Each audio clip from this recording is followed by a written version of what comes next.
Here's how to find old tax returns on TurboTax.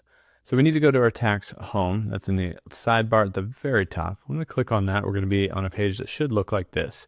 What you need to do here is just scroll all the way to the bottom. You're going to see your tax returns and documents here. And so inside of this, you're going to find any tax return by year that you've submitted with TurboTax.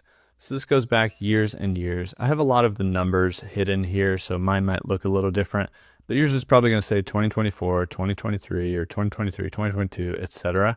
And so you can click on the year to then go in and view the different tax return forms. And you have a lot of options here on the right-hand side, your documents, downloading and printing the return itself. So as a PDF, you can view adjusted gross income for any of them, view the e-file details, also even download the .tax file, which I believe you can open in TurboTax Desktop. And the last thing you can do is amend that return. But this is where you'll find all of your old returns here on TurboTax.